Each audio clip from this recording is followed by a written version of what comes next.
Welcome back, everybody. We are on part 2 of our Call the Spot on the Card for the Money in the Bank 2018 ladder matches. We've already taken care of the women's participants, so go back and check out that one if you haven't already, because that one is where I'm also explaining the breakdown of the 8 different categories. Not going to go over that again. Go back and look at that one.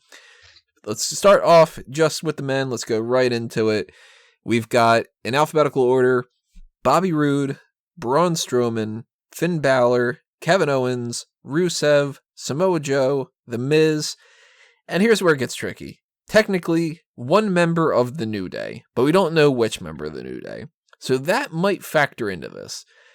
I didn't specify ahead of time for anybody doing this that they needed to pick a member of the New Day, or that you couldn't pick a member of the New Day. So I refer to them just as the New Day as a whole. I do the same. I kind of lump them all together as, even though they've had different careers and they have the different pluses and minuses, that I still would have put them on the same kind of level anyway. So, what about you, Callum? You do the same thing? Yeah, I just went with New Day, and I would have put all of them in the same place. So. Okay, so would I. Yes. All right, so that makes that a lot easier. But if anybody is out there giving our their version of their list instead, and if they were like, you know what, I really want to just focus on like Big E, you could do that. I mean, who's fucking counting, right? So, we start at the bottom with the Chris Benoit erased from history, nullified in all accounts, and I had said before in the previous section that Rusev was my pick for that, and my rationality was that I couldn't figure out anybody else to put in there, and I kind of wanted to put Rusev and Lana on the same thing. However, I am swapping Lana from my erased, yet at the same time, I can't fucking move Rusev, so Rusev is still my erased, and my rationale behind that was everybody else I think has accomplished more in either WWE or elsewhere. And if I were to get rid of, say, Kevin Owens, that would never happen because Kevin Owens is one of my favorites. If I were to get rid of The Miz, he's done far too much. If I were to undo what Bobby Roode has done, I'm undoing everything that he's done in TNA. I'm undoing all the potential things that he can do. And I don't really see the upside to Rusev compared to a lot of the other people. So, unfortunately, he probably doesn't end up with his wife, which makes me feel pretty awful, because where would they have met along the way? If Lana had been in WWE, what would she have done? It's really kind of confusing, but I don't know. The grandfather paradox will figure itself out. Rusev gets erased from history in my mind. Sad to say it. Who wants to go next? I'll go. Oh, you want to hear Callum's? I want to hear Callum's now, so go. Okay. So, Bobby Roode fucking sucks. I hate him. I don't like the fact that he's in WWE anymore. It's so painful. So glorious. Oh, it's inglorious, damn it. It's the worst thing. I always loved that entrance theme. And it's been a crux his entire career. It's been a crutch, should I say, instead. Not a crux or anything like that. But the fact that that's his only character in WWE is that he says glorious every now and again during his matches. He's an absolute joke. And I went in it with the logic that it was a sense of he's only released from like WWE's history. Like, so he just doesn't exist in WWE. He can go back to do all his TNA stuff, whatever. But after like the last few episodes of Raw, I wouldn't actually care if his entire TNA stuff was ended as well. I'd still rather have him be erased from history than anyone else.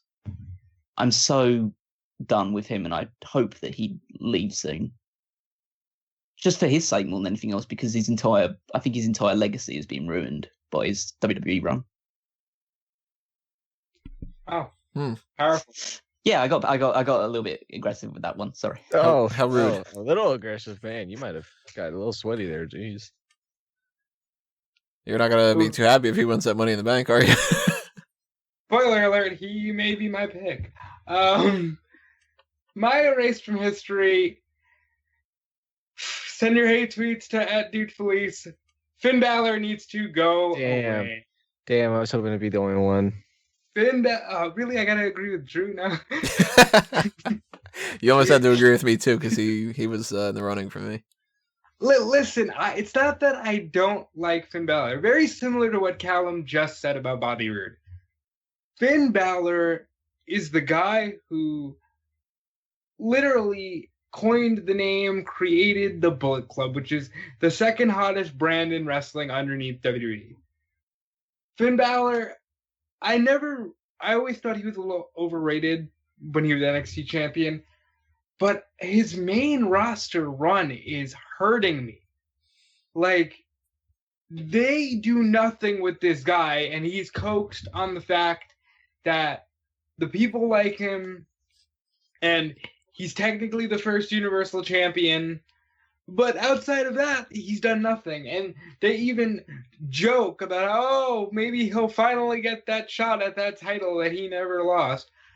But they're not doing anything with Finn Balor. I don't really want to call this the Benoit treatment. I'd like to call this the Neville/CM Punk walks out of the company because he's so disgruntled and is never spoken of again. Because that's where I think Finn Balor belongs. He can maybe, leave his WWE career behind, go back to New Japan, do great things somewhere else. But in WWE, he is almost meaningless. And I think it's a damn shame. Yeah, I just went with Finn Balor because I enjoy him the least amount out of all these people. I think he's the most overrated person out of all these people as well. And I think it's a real disservice for a tournament to declare the sexiest male superstar when he wins it. Because he's not the sexiest.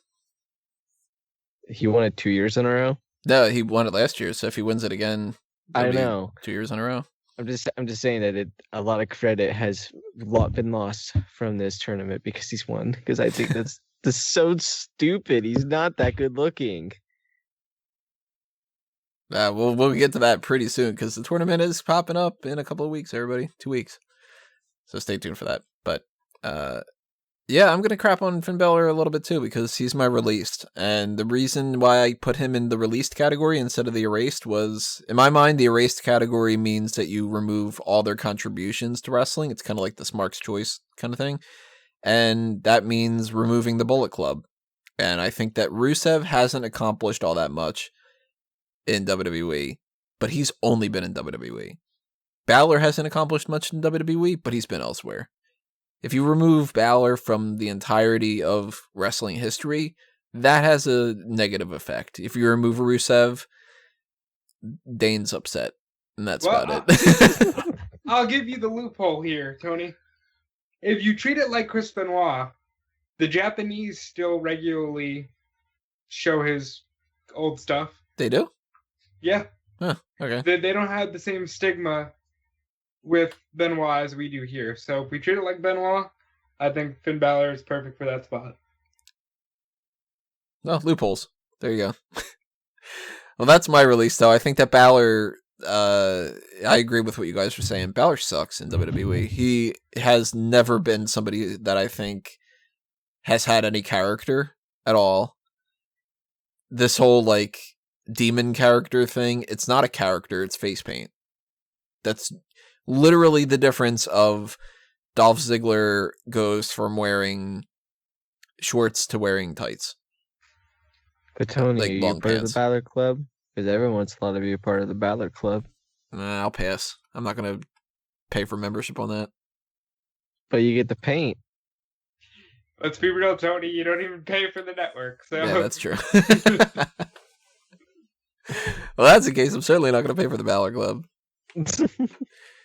What else do you guys have for released? Because Balor is knocked out for 3 of us at this point. Well, then I'll jump on then and release him as well. Okay, so Balor's out for all of our lists at this point. Poor Balor. Again, just jumping off what everybody else has been saying. He'd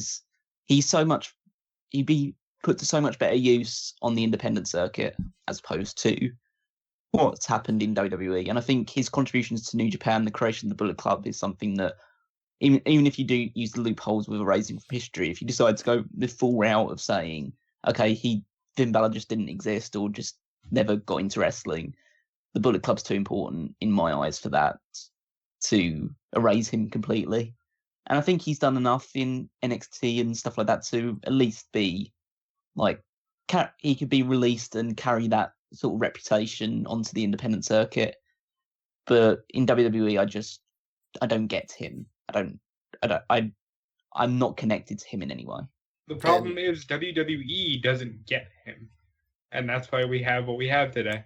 And if he gets released, we can get Finn Balor versus Cody Rhodes, Finn Balor versus Kenny Omega. You know, we have some good matches still in the future. Or they could come to WWE and then we could get Cody Rhodes versus blah blah blah in WWE. And I still hope that happens. I totally want them to sign both of them again, and I want Cody Rhodes to win the World Championship at some point. Absolutely. And I want Kenny Omega to have some awesome WrestleMania match against Intercontinental title, Seth Rollins. Something like that. Like, I hope WWE buys everything, so we never have to talk about what would it be like if this person fights this person. Well, no, that's how we ended up with the wrestling crash of the early 2000s. Callum is screaming right now.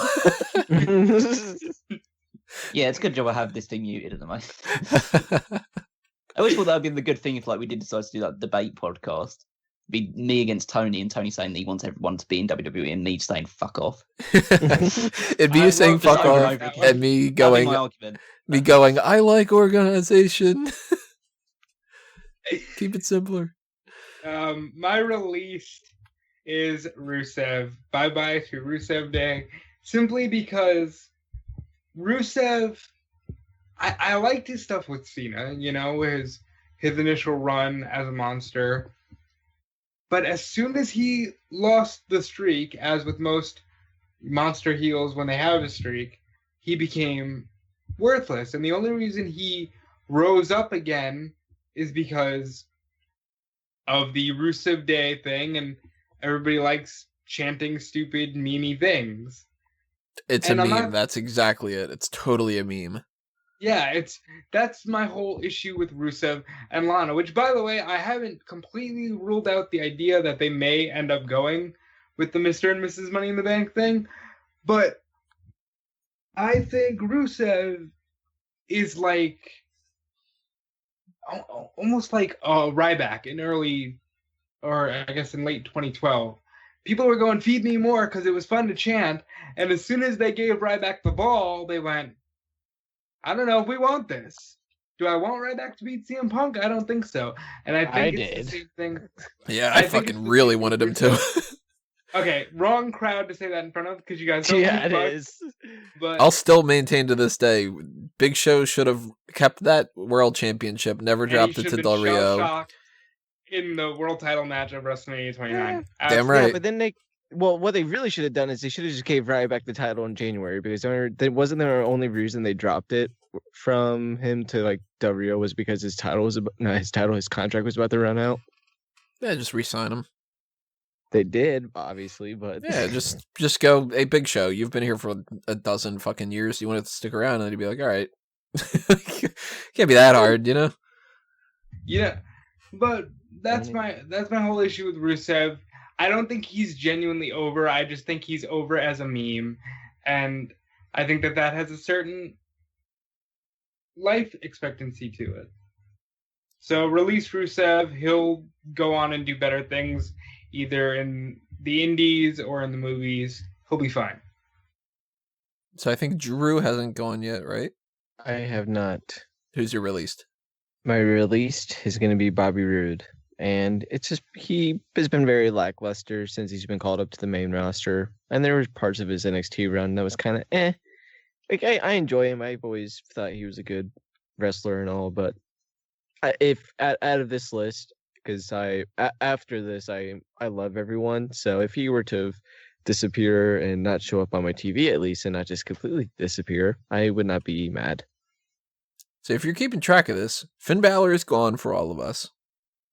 And then it's a 50-50 split. 2 of us have Bobby Roode left, and 2 of us have Rusev left. That's pretty interesting. And also, for those really keeping track, This one is going a lot better than the other one so far. Yes, it is. And it will keep going that way if Tony just keeps on moving on. And if you're really keeping track, Ryback should have been. No, just kidding. For real. That is true, though. Ryback should have totally won the world title at WrestleMania 29. So now we move up to Jobber. So they're still in a pretty shit spot. You know, if we split this 8 ranking breakdown into 4 good and 4 bad, you're still on the 3rd worst of the bunch. I don't know if people will agree or disagree with this one. I think that there's a chance that we might all have a universal idea with this. I'm putting the New Day there. Yep. Wow, okay. Probably the same philosophy as I have, where to a certain extent everybody likes or dislikes the New Day. I, of course, have been unapologetically a major fan of the New Day since the very, very, very first vignette that they had. Been a big fan of it ever since, and I. Oh, you were a fan of when it was a choir? Oh yeah, and the very first time they showed that, and I had no idea what the hell this was. I was like, I love it. I don't know what it is, but I love it. At this point, though, they can be comedic jobbers, and they've already 100%. They need to go into the Hall of Fame as a unit. Mm-hmm. There's nothing that any of them can do, I think, realistically, separate from each other, that could ever justify not having them go in as a unit. So have fun with it. Make them the jobbers, make them come out, promote some stuff, do some silly things, and then lose.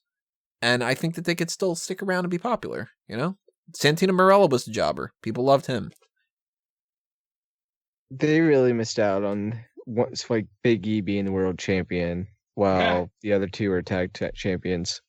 The New Day was incredibly over at one point. They could have pulled it off.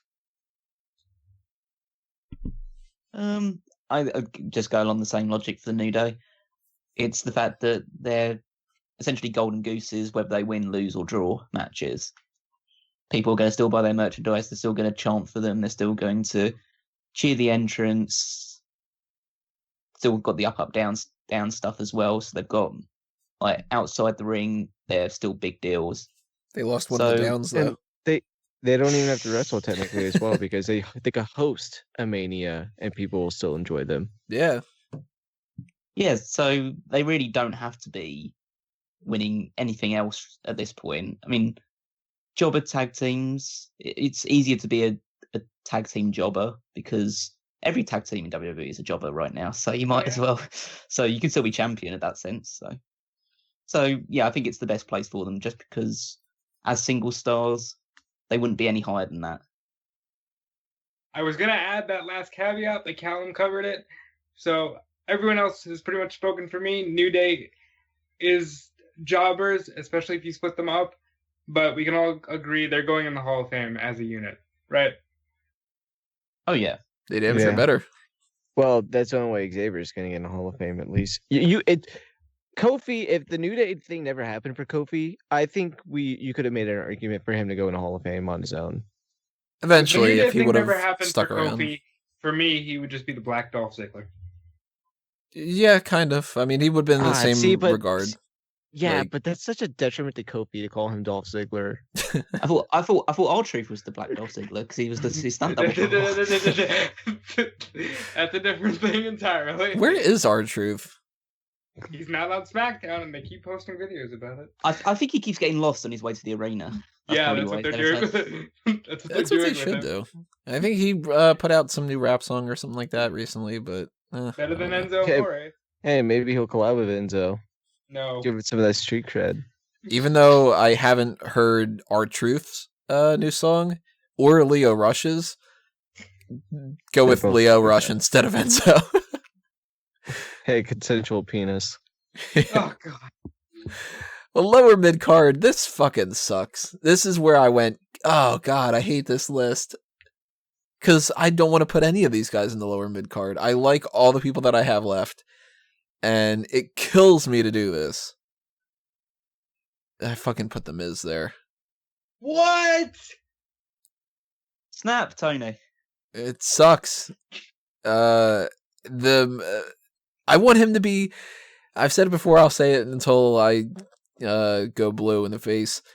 I want him to win Money in the Bank, and I want him to cash in on Daniel Bryan and steal the title away from him, and then Daniel Bryan win the Royal Rumble, and Daniel Bryan beat him at WrestleMania in the main event of WrestleMania, outside of the Charlotte and Ronda one, because Charlotte and Ronda, I think, main eventing. Yeah, fucking Roman Reigns. No, I want that to happen. I want The Miz to not only win the world title again and get like a solid run, because if he would win that around like Survivor Series, lose it at WrestleMania, that's a good run.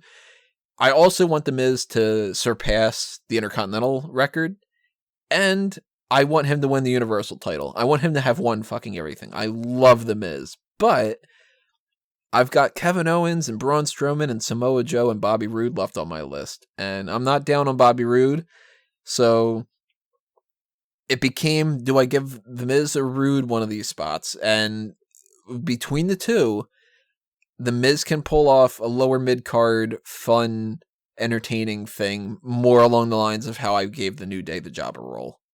And I looked at it as like, it's a hard call to make, but if I were a businessman, I'd put him in the lower mid-card and just hate it, you know? But thankfully, you don't have to do this in the company. Thankfully, there's no gun to your head going, no, only one fucking person can be in there. So, yeah, lower mid-card The Miz for me, and I hate it. My lower mid-card, and I expect this one to be just as shit on as the Finn Balor being erased, Braun Strowman. Ooh. I was thinking about having Strowman low on my list as well. You know how we were just talking about Ryback? Well, what happened once Ryback got through that main event run with Cena? He went right down into the lower mid-card. If I was even going to go further than that, I would say Strowman is almost like a new Big Show, where he's going to be bounced around the card all the time.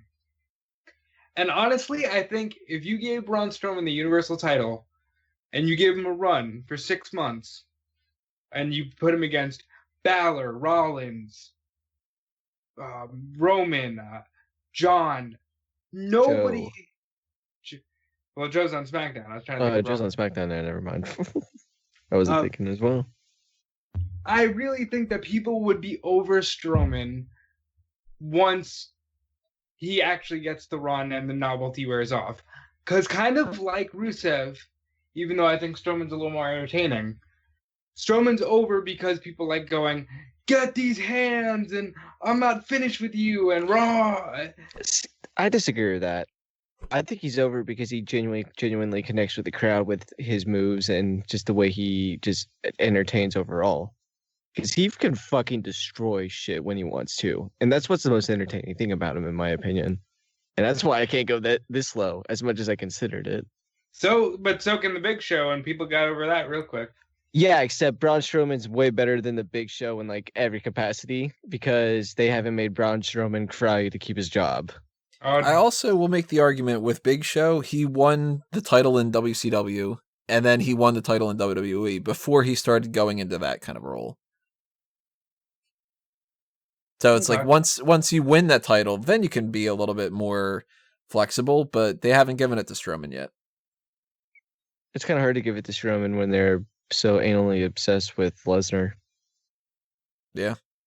Yeah. Callum, who's your lower mid card?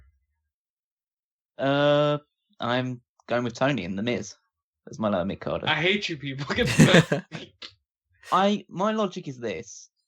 Let's imagine that there was only one world champion in WWE. Miz would be nowhere near that championship because I'm going to annoy quite a lot of people by saying this. He's not that good in the ring. He's good. He can be carried to great matches, but that's what he's been doing. He's been carried to great matches because the only great matches the Miz has had in his career are with workhorses like Seth Rollins, like Dolph Ziggler, like Daniel Bryan. He can only be carried to great matches. You put in a ring with someone like John Cena, or something like that, someone who also needs to be carried to great matches, then it's not that good. And I don't want to see a load of like main event matches with The Miz against the likes of John Cena or other people that aren't of like high up the rankings, but just on of that standard that could just like essentially pick him up and put him through the motions. Because the Miz does the same thing in every match, pretty much. That's fair, because that's kind of along the lines of what I was saying about Strowman, where once you put him in that massive field, he won't, stand so proudly. And then with the Miz, he's got enough character that even if he does lose a lot of the time, he still can still dig himself out of it with his promo skills. He hosts his own like chat show segment on the like Miz TV and stuff like that, so he can fade away from his wrestling career slightly and just be more like the character as opposed to wrestling all the time. He could be a manager for someone else, and then occasionally wrestle like in tag matches with them, help that person reach the next level. So I think the Miz has achieved a lot, and it's not like being a low mid card. He can't possibly have another Intercontinental Championship or United States Championship run, but I just don't think he should be world champion, even with the Daniel Bryan feud looming. Well, that's the only thing. The only way he should be champion, like world champion again, is to transition the belt onto Daniel Bryan. But if Daniel Bryan was still out or something along those lines, I don't think Miz should be near the main championship. Real quick, Tony. Go for it. And maybe you think like me, with all the Miz merch that they've had, where's my I Want My Miz TV t-shirt? Maybe I'll have to make that one. You might need to. And then immediately take it down for copyright. And then get told, there's nothing we can do about it. So that's 2 for the Miz and 1 for Braun Strowman. Drew, who's your lower mid-carder? I wish I didn't have to give it to Rusev, but I'm going to give it to Rusev. That's okay. You can put him lower and change your mind and boost up somebody else. I could? You could always change your mind and job him out or something. I'm good, bro. Thank you, though. But Rusev, I like Rusev. I love him, rather. And I really enjoy just him overall. I think his character is fine. His wrestling is fine. Just the people I have ahead of him at this point are those who I would much prefer winning the Money in the Bank briefcase or hold a world title at this point in their careers. So that's why he's going right here in the lower mid card. Plus, WWE tends to treat him like a jobber more times than not. So for me, it's a lot easier to put him here than even The Miz or Samoa Joe or Kevin Owens. So if my math's correct, one person has Rusev left, correct? Yep, I still have him. Is he your mid-carder? He is my mid-carder. Know it. I completely disagree with Rob's assessment that he's a meme and he's only over because people like to chant shit. I think that applies to someone like KM, to some other people in WWE. I can't name anybody off the top of my head, but actually Bobby Roode, glorious thing. He's only over because people chant glorious. I'm just laughing because you're like that people like to chant shit, and immediately I'm thinking people are actually going like the what chant? They're just going shit. They probably should be at the current product. That's the stupid thing, is it totally would catch on if somebody was able to do that in WWE and just go like, hey, I'm gonna go out there and just be like, hey, can you all chant shit for a little bit? It would end up fucking catching on. Anyway, continue. I think Rusev is like really over as just Rusev. I think even if you didn't have the Rusev Day thing, obviously it's great to have a chant. I mean, Daniel Bryan contests to that as well. It's great to have one big chant that people get behind, but I think they get behind that not because it's fun to chant Rusev Day. I think it's because they want to see Rusev and they want Rusev to succeed. And they want Rusev to be like in big time matches in big positions. They want him to be United States champion. They want him to be world champion even. They want him to be hot shit. Yeah, they want him to be the hottest potato around. Yeah. Like a jacket potato. But instead, he's like mashed potatoes because he keeps getting squashed. I like it. Yeah, I'm going too far on this thing. But I just think that he needs to be positioned a lot higher, and I'd put him in the mid card over the Miz because I think he's a better wrestler than the Miz. So correct. we're on the mid-card range here, and Callum eliminates Rusev from the board, and I'm going to take a step towards eliminating the final... Wait, am I the only person that has Bobby Roode left? This might be the elimination of Bobby Roode. Nope, I still got him. Well, he is my mid-carder, and the reason I put him just a slight spot above The Miz was The Miz is more entertaining as the type of person who can lose and still bounce back. Bobby Roode needs to turn heel desperately. There's a couple turns in WWE that I really think that if they're smart that they'll do it this year. I think that Finn Balor turning is something that could be potentially good for him, but they didn't put him on SmackDown, and it would have needed to happen on SmackDown because he needs to feud with AJ Styles. And I still think that Big Cass should have came back as a babyface, but I don't know, maybe that still wouldn't have worked out. The one turn in WWE right now that I think is just like, why aren't you doing it, is Bobby Roode. He has to turn heel. And this babyface run, if I'm left to the machinations of he has to stay babyface for this list, he's lower to me. If he can turn heel, he needs to go into the mid-card or a little bit higher than that. Because I like Bobby Roode a lot. I really think he's got an upside to him. I really want him to be a world champion, but he needs to be a world champion as a heel. He can't do it as a babyface. So I gave him that mid spot because to me, I don't know where they're going with him, kind of. My mid-carder is Kevin Owens. Because Kevin is a great worker. To me, Kevin Owens is like if you stood up in front of a fusion chamber and you threw in Dusty Rhodes, Chris Benoit, and a high flyer like a Van Damme or Jeff Hardy. You come out with Kevin Owens. And Kevin Owens is a very good to great worker. The reason I put him in the mid-card position, same explanation as I gave Alexa Bliss for the women. He's a great heel staple, and I don't see them committing to him to do anything more or less. When they had the chance to put him possibly in the main event of WrestleMania, they jobbed him out to Goldberg, and he went right back down to that mid-card U.S. title. So that's why, for me, he's rock solid in the mid-card division. Callum, Drew?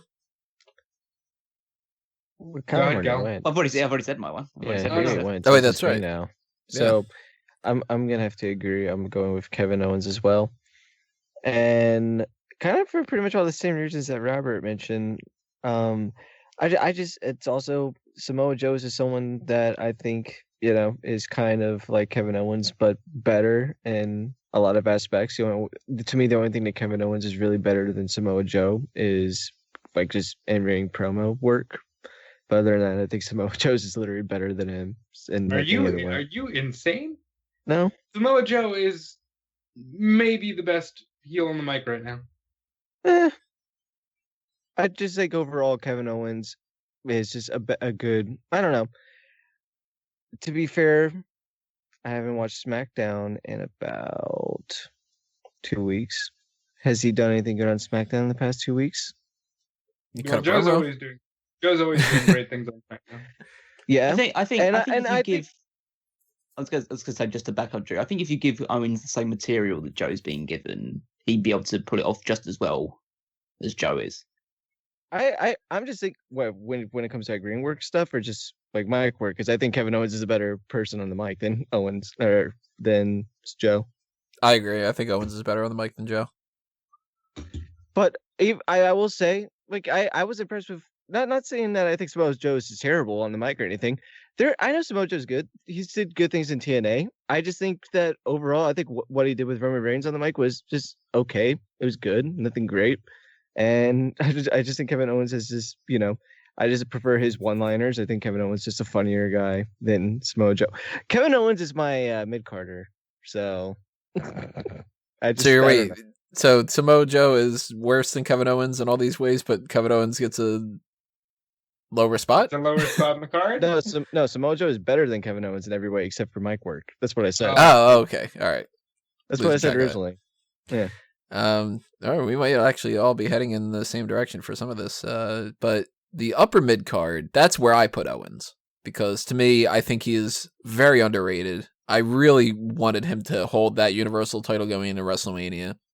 And I think that the way that this past year panned out proves that it was a mistake to put it on Goldberg and then to put it on Lesnar just to do this whole thing with Roman Reigns again. I don't think that we've gotten any kind of payoff for it whatsoever, and that wasted an entire year. And Owens going in with that title against Chris Jericho, we could have gotten a decent payoff with that. And I don't know, that bugs me. And I think that Owens hasn't been able to bounce back ever since then, which is a real shame because I think that this is a dude that the prize fighter thing works really well, but he's also funny and he's super talented in the ring, great on the mic. So that upper mid-card spot to me, the only reason he's not higher is because I just felt like I needed to put two other people higher, and that's the name of the game. Do you think that they're relying too much on the comedy with Kevin Owens? Definitely. I think that they got into this rut where they were like, kind of, I guess, what sort of the trap that I fell into with putting the Miz lower on the card, where I was like, well, he can lose and it's funny, and that can be the way that we use him. Whereas if they were to just like continue to use people, their full capacity and stuff, Owens is the type of guy that I think that really should have been a world champion again. It's early in his run, but I think if they did like a Jericho 08, very cold and calculated heel with Owens, I think he'd be making a lot of money. They kind of gotten away from the whole prize fighter aspect of his character. Yeah, it's a shame. However, I'm going to jump in there and say another person who would be doing phenomenal next level work if they put him in a suit, turned him heel, and had him be a little more calculating, my upper mid-carder, Bobby Roode. I'm going with Tony on this one in that I'm using I can turn him heel and kind of manipulate where he is and what he's doing on the card, because if he absolutely had to stay a babyface and do exactly what he's been doing, he'd be a lot lower for me. But because I know how good Bobby Roode can be, and I see great things for him if they just turn him, I'm putting him in my upper mid-card spot because Bobby Roode is one of the very few people on the main roster that can be the total package. And no, Tony, not Lex Luthor. Damn it, you beat me. Every time you say total package, I want to do that joke. I had Braun Strowman. Yeah, I had Braun Strowman for my upper mid card, and the only reason why I have him under Samoa Joe is just I just think Samoa Joe should just go on this monster run as a heel because we all know what he's capable of, and I'm kind of tired of seeing Strowman kind of at the top. I want to see him face a few new people in the mid card scene, see what he can do.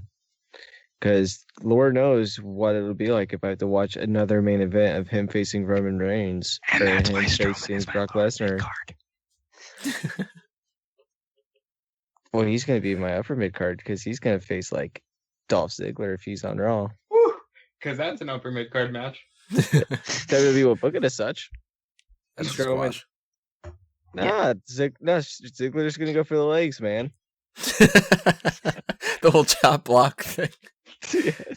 I hate when WWE does that. It's such a crutch, literally and figuratively, where they like, they slightly kicked the big man's leg. He's impossible to move around now. And it's like, the dude's leg is bigger than most of his opponents' fucking bodies. And they run into that so much.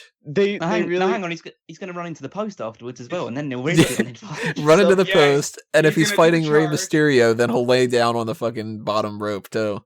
Something that WWE should do sometime with the jobbers, have a jobber like with some big guy that's debuting. So if someone like on the Ryback level of that monster type of level, just have them go for the chop block. But when they hit the knee or the leg, just like they go, ow, fuck, and they hurt their shoulder or whatever. That would be great. Do it with Strowman. He's the best to pull that off. And then he can start going, get these legs. It's kicking the shit out of him. All right, Callum, I think you're still left with this, right? Yeah, upper mid card, I'll echo Tony once again and go Kevin Owens. He's so good on the microphone. He's so talented in the ring. He can do so much more stuff than someone of his size should be able to do. I think he's definitely someone who could go in and out of the main event as well. Just as long as you change up his character, make him a little more serious every now and again. I do believe that they have leaned too much on the comedy, but comedy, like being a comedy guy, doesn't restrict you from being in the main event, as many others have done in the past. But I just think at this stage in the game, there are two other people that I'd push higher than him, just because he's been sullied a lot partially with the Universal title run. I think while it was good, it was quite obvious he was playing second fiddle on his own brand to feuds that were involving the likes of Roman Reigns or the Brock Lesnar and Goldberg stuff. So it was clear that even though they gave him the world championship, they never treated him like the world champion. Yeah. Shame. Yeah. So that means we all have main event and Hall of Fame left. And I've noticed that there's somebody that we still have in the mix. So either we're all going to agree on the same spot or somebody will be an outlier or something like that. But I do know that we are going to have some, yeah, probably. We do have some flexibility here because, actually, you know what? Let's do it this way. Nah, you know what? Never mind. That's spoiled too much. Okay, cool. All right. I'm just going to go the standard way. I don't want to spoil anything. My main eventer is Braun Strowman. Strowman to me is just too goddamn entertaining. He really does come off to me as like the next Big Show, but in a positive way. Because I know that Big Show gets a lot of crap sometimes. And the same thing for Mark Henry too. But they were staples of some really important things, I think, in WWE, where there aren't many people anymore that can fulfill that over-the-top, larger-than-life monstrosity type of idea. And you think about like what 2018 is now. We don't have Batista, Undertaker, really for the most part, Mark Henry, Big Show, Kane.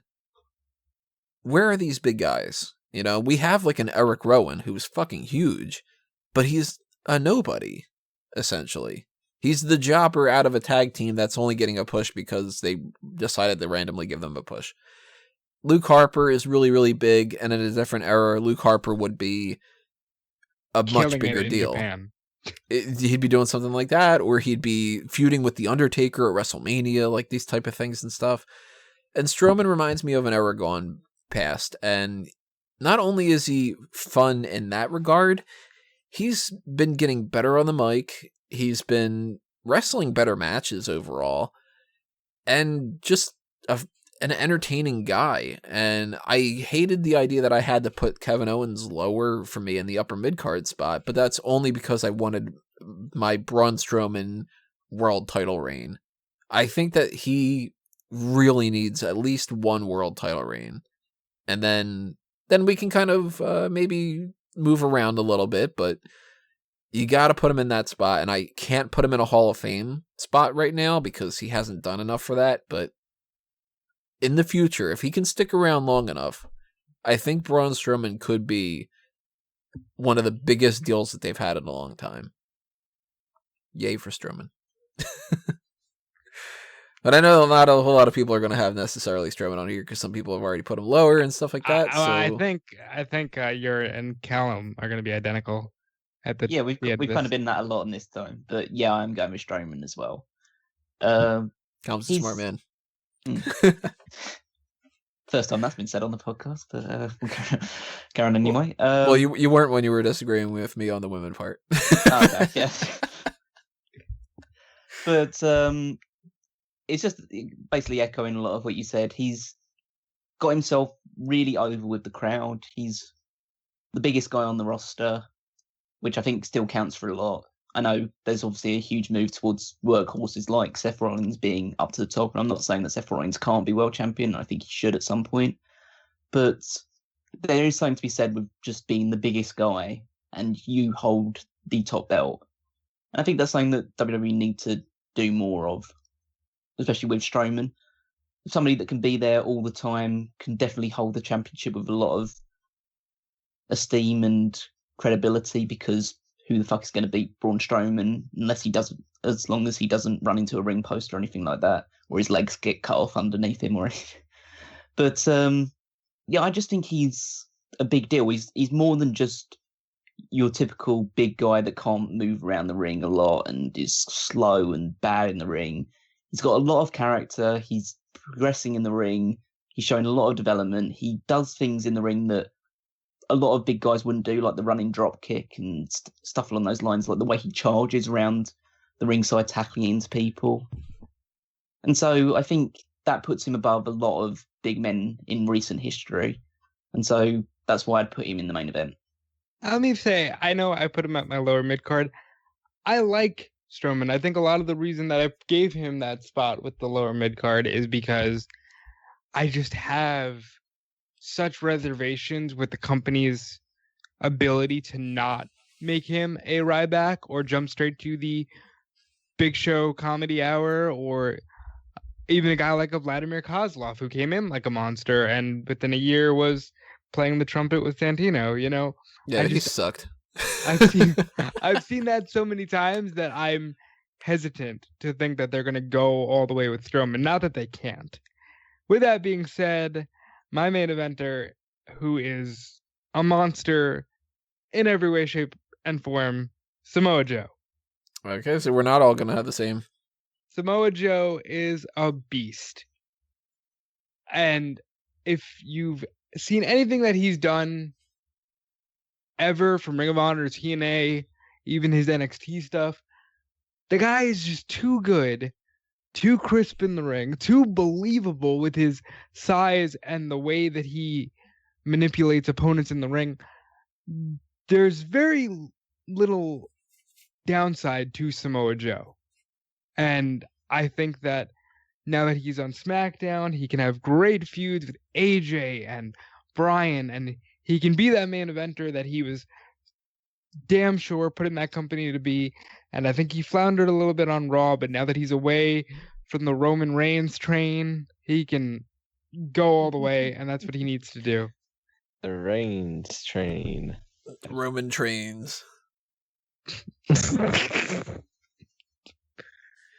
I'm going with Samoa Joe as well for my main eventer.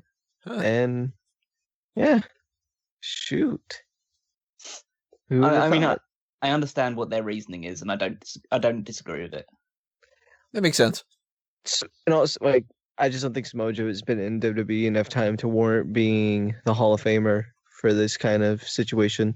I mean, for God's sake, he still hasn't had a WrestleMania match. That's a fucking shame. That's a fucking shame, man. It really is a stupid. shame. Especially Like- because it's like the one time he's injured. Okay. The other time, they just brought him up to the fucking roster. Yeah. I don't know why they brought him up before Mania that first time. You think they would at least put him in like the Andre the Giant match or something like that. Yeah. So dumb. Well, no, because they don't believe in their Andre the Giant Battle Royal winners. They believed in Samoa Joe. They believe in them for 2 weeks. That's usually how it goes. So, by default, Callum and I both have Samoa Joe in our Hall of Fame. Yep. And the two of you guys have something different. So let's talk about Samoa Joe, because we're already on the Samoa Joe, Joe. ride going right now. Callum, maybe you're on the same page as I am of why that's the case, but my philosophy was I'm factoring in his TNA work as well, oddly enough. I'm factoring in TNA, Ring of Honor, everything else that he's done. Yeah, and it's kind of like, I know his potential, even though he hasn't gotten to that point yet. He needs to win like 2 world titles at the very least and be a much bigger deal. And I can make the argument that if you were to say to me, put The Miz in the Hall of Fame spot and shift people around, The Miz is somebody that I think should be a Hall of Famer, and a lot of other people too. I mean, like, I I want Kevin Owens to reach a point where he becomes a Hall of Famer. I want the New Day to go into the Hall of Fame. But if you're going to ask me, who can you take right now that has mic skills and believability and the credibility behind them to push into that kind of a role, I think Samoa Joe's the one that makes the most sense. Yeah, I take all of his outside WWE work into account. And I think that when he wins the World Championship at least once, I think twice probably would be a good number for it. But if he wins it just once, then he'll be enough to put him in the Hall of Fame going forward. But my logic also was dictated by the fact I looked at all of these wrestlers and thought, okay, if I'm going to give one of these people the title for 3 years, who would it be?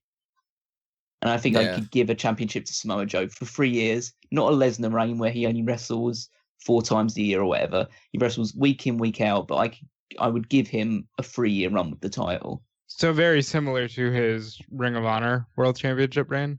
Yeah, pretty much like his Ring of Honor World Championship reign, he was given the title for a huge amount of time.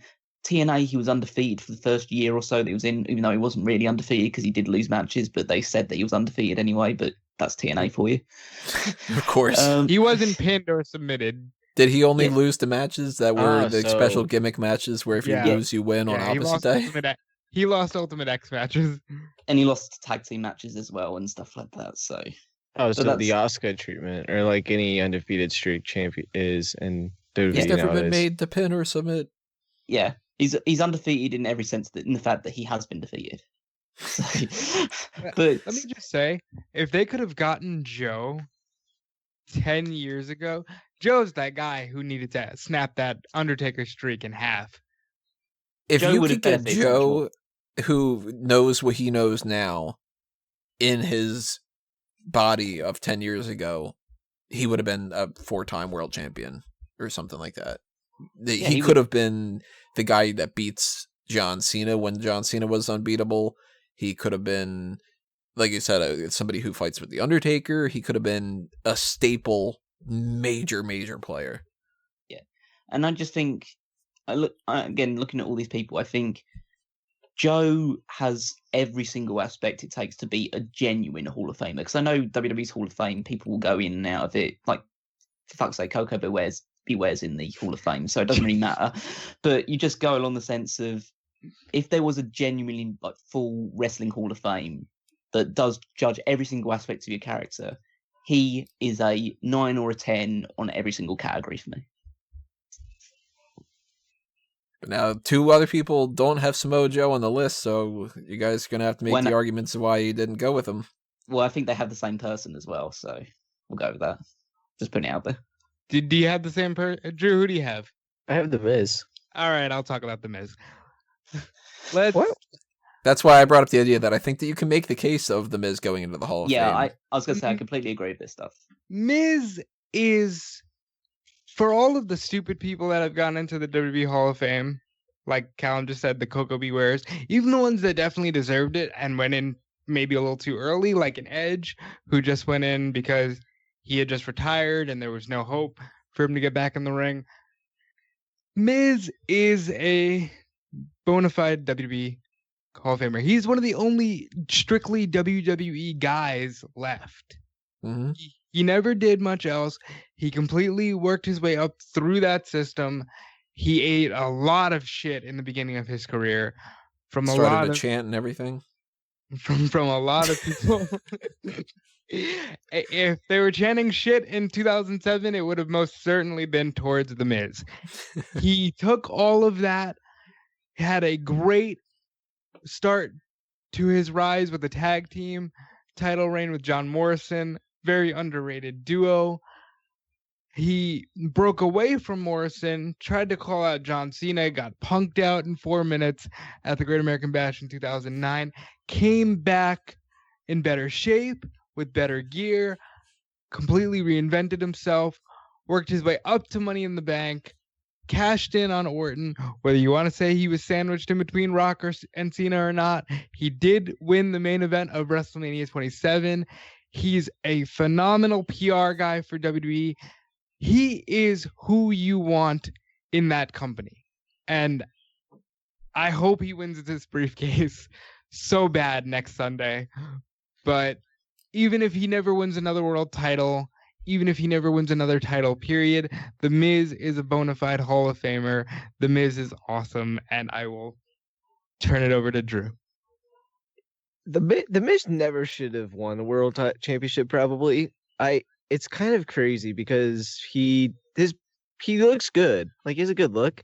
He doesn't, but he's not super muscular in any way, shape, or form, and he's not an incredible wrestler. He's gotten better over the years, but he did kind of suck at the beginning. But man, just out of all these guys, he is the most deserving person to go in the Hall of Fame as we speak right now, as he is the only one in the main event of WrestleMania, as well beat John Cena in the main event of WrestleMania. No one else on this list could say that. And it's like, regardless of what you think about The Rock and Cena, he did do that, and he's the one I also want to see win this Money in the Bank briefcase the most. I mean, the easiest thing to book right now is The Miz and Daniel Bryan, and they should 100% go that route. And if they fuck that up, that'd be really sad. But The Miz is the most deserving person to go in the Hall of Fame right now, WWE, in my opinion, and rightfully so. He should be on top of this list. Isn't it weird that, like, even though Callum and I have The Miz in the lower mid-card, it makes more sense to put him in the Hall of Fame than people that we've got in mid-card, upper mid-card, and main event?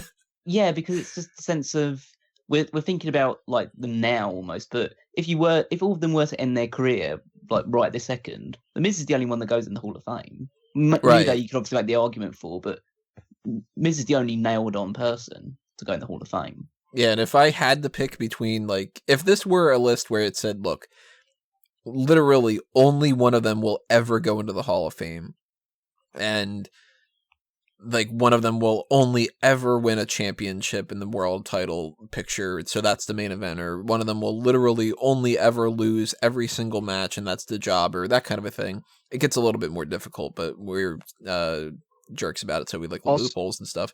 If you were to tell me that only one of them could go into the Hall of Fame, I would definitely put The Miz in there. I still would go. The Miz also probably has had the most important promo in WWE cut since CM Punk in 2011.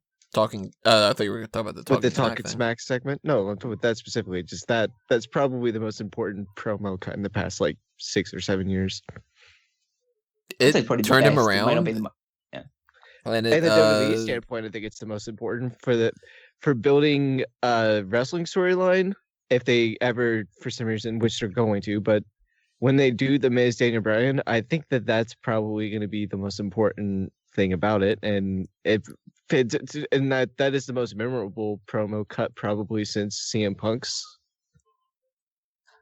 I don't know if it's the most important, but it definitely carried a lot of weight. And Miz, one thing about The Miz that not a lot of people on the heel side of any card in any company can say, people like to boo The Miz.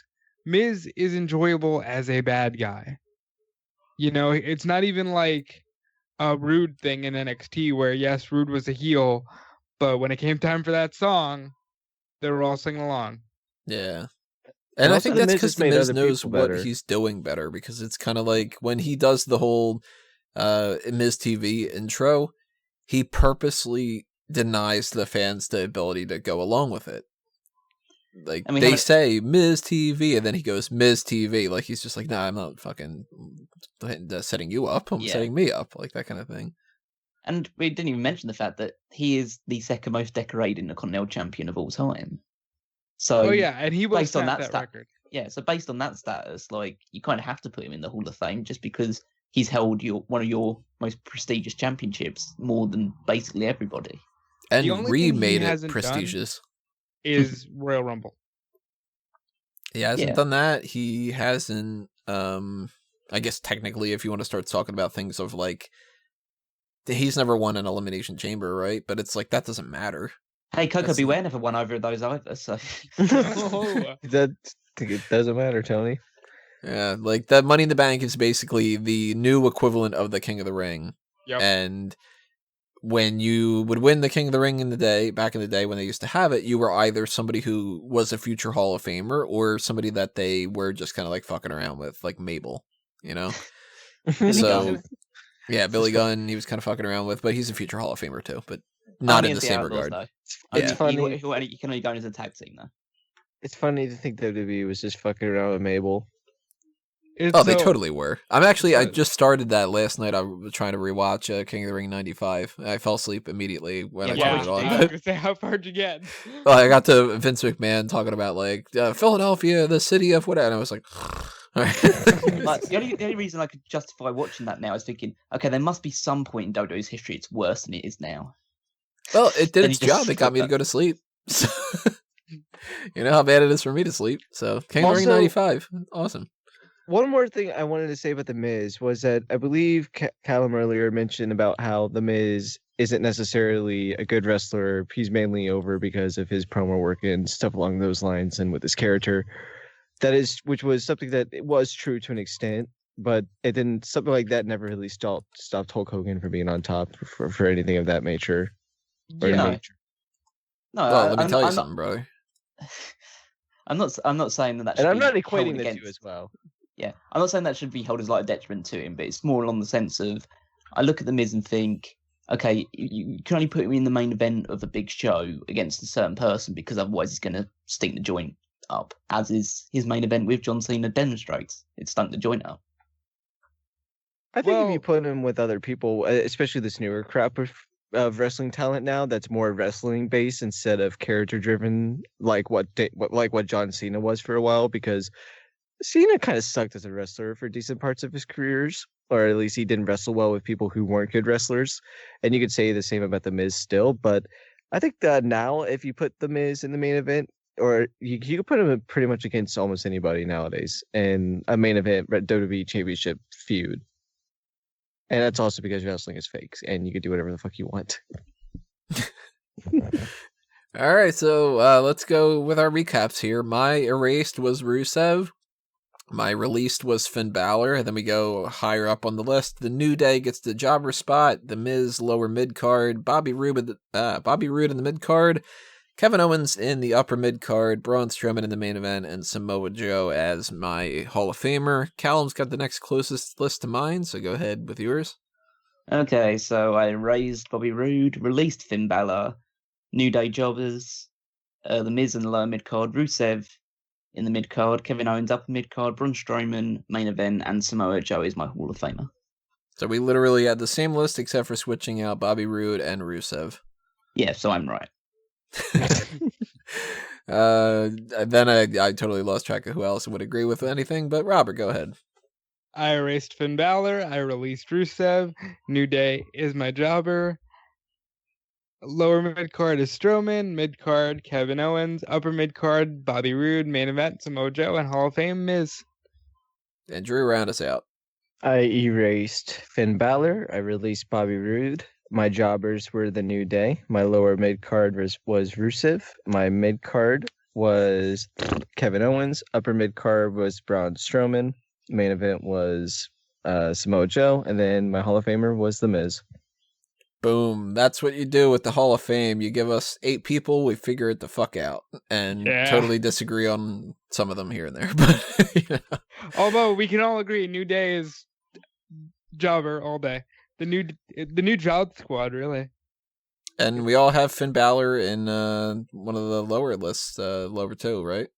Yeah, but fuck Finn you, Balor Jordan. fucking sucks. It's fine, she's not listening.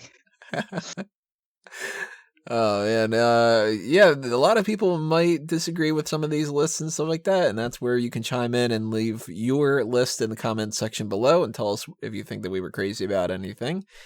Same thing for the women's. If you haven't checked out the women's one yet, why are you watching this out of order? I don't know. You're weird. And that's probably why your parents don't love you. That got dark really quick, didn't it? So to be honest, they probably don't love you because you're a wrestling fan. Well, yeah, that's true too. That's a good point. There's probably multiple reasons. I think the reason that the main thing we need to take away from this is when you talk to your therapist, say that smack talk doesn't help. Next week, our main events are going to be another double event. It's going to be the TakeOver Chicago 2 predictions, or TakeOver Chicago 2018. They haven't been really referring to it as TakeOver 2, like that kind of thing, like what they've been doing with Brooklyn. So I don't know what they're really going with there. But that, and then the Money in the Bank 2018 predictions, and then of course, because it's pay-per-views, after those, we will be doing the post-show recap and review for both of those. And then the following week after that is when we're going to be doing both the mailbag for June. So start thinking about some questions. And also the Sexiest Superstars tournament. The preliminary round is going to start Friday before TakeOver. We're going to break down a little bit of the preliminary of how that qualifying round works on the 2 editions from now of the podcast main event. So that's some stuff to be aware of that's coming up soon. And if you want to be aware of when they actually go up on the YouTube channel, hit the subscribe button and ring the bell for notifications. But if you're elsewhere or you just want to follow some other accounts too, you can follow us on Facebook and Twitter at SmarkOutMoment. And always, of course, check out SmarkOutMoment.com for all the other content that we've got going on, which includes some of these guys here and everything else that's going on with the plug stuff. Let's just pass it around here. Drew, what do you want to toss out for the plugs? You can follow me on the Twitters at McDuncan. I'm sorry, I'm fucking bad. Rusev White. You can follow me at Rusev White. The YouTube machine is Mick frickin' Duncan. So yeah, don't get those mixed up because then you won't find me. I think that there's a running thing. I don't know if it's on purpose or not, but I don't remember any time that you've never started your plugs without. I kind of do that on purpose. I was going back and listening to Superstar scores just to see what I gave people originally, and I forgot that I did this for a while. But whenever Sean was on, he would go, guys, I think it's just, and I would just do that, and I don't think anyone really realized that I was just making fun of Sean that whole time. Probably just thought that you needed a sip of water. No, just making fun of Sean. Rob, hit us with your plugs. It's Dude Felice, Twitter and Instagram. So watch out for the triple threat this week. It's a preview of NXT TakeOver Chicago 2. It's me, Jordan, and Jonathan over at SparkOutMoment.com. I think that's up right now. In fact, I know it's up right now. I put it up this morning. Also, stay tuned to WrestleZone.com. That's what I do during the day when I'm not doing stuff for Smark Out Moment. So stay tuned to that. And yeah, that's really it. And buy a t-shirt at tpublic.com/SmarkOutMoment. And Callum? Short and sweet. You can follow me on Twitter at Wigmeister14. Just There do you that. go, everybody. Follow me on Fanboys Anonymous if you want to pay attention to my eventual review of Jurassic World, because that's coming up next week, I think. Or no, that's 2 weeks from now. All right, not happening yet. But Fanboys Anonymous, I might be actually writing up some random things on there. I've been kind of itching to write for Fanboys a little bit more so than doing the podcast thing. So I don't know. We'll see if I get the time. And elsewhere, you can follow me on Twitter and blah, blah, blah, blah, blah. You know where to look. You find me. That's going to do us in, though, for episode whatever we're on now. I don't know. I don't have that written down. 340? I think it's 340 or 341. Okay, We're somewhere in like the 700 range or something by this point, right? Thanks for listening to this. Of course, as always, everybody, like this video, share it around, tell everybody about it, and we will see you when we see you. This has been another Smark Out Moment, and we're being counted out.